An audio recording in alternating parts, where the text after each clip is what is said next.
Pasamuan dipun kasih Gusti Yesus Kristus. Sumatera menika kita sami dijono utawi dahar lan wujud sesarengan. Kita menika ugi kita suciaken. Kita bisung-sungaken wujud Gusti Yesus. Panjenenganipun menika sumbere gesang ingkang sampun maringaken sugengipun inggih sarana lan raipun dados panebus murih kawilujengan kita, luwari kita saking dosa lan pejah. Daharan lan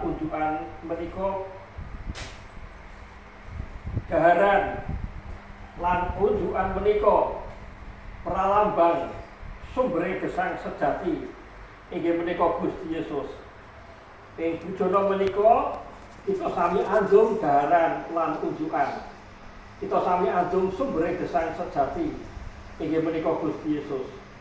Temah kita sami dene kagesangaken lan gesangi. Sono andung daharan lan unjukan ugi mratandani kasagahan kita sami dene ngorbanaken diri kangge karaharjan lan kawilujengan sesami ning warga gereja minangka gegolitaning sanganipun Sang Kristus.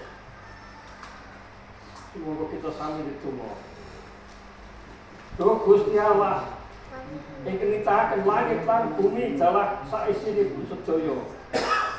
Kawula sami saos syukur Gusti ngluberaken berkah lumatah alam ingkang nuwuhaken tetumbuhan ingkang sasampunipun kaolah dados daharan menika. Paduka ugi ingkang ngluberaken berkah temah toya saged kajagi resik saestu. Saged kadadosaken unjukan ingkang maedai.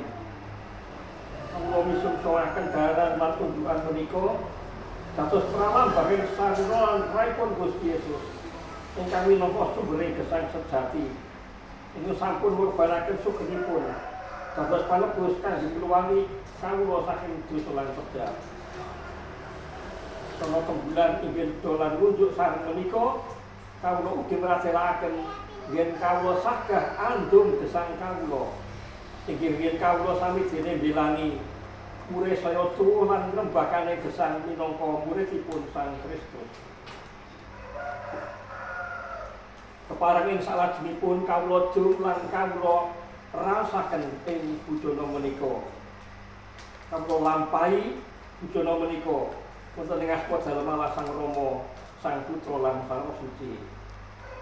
Amin. Samuel dipun kasih Gusti Yesus Kristus.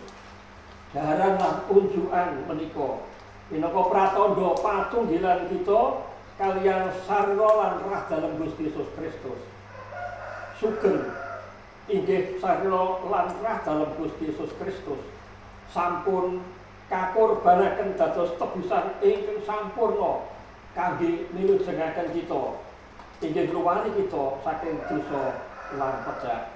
Mila sumangga sami kita raosaken.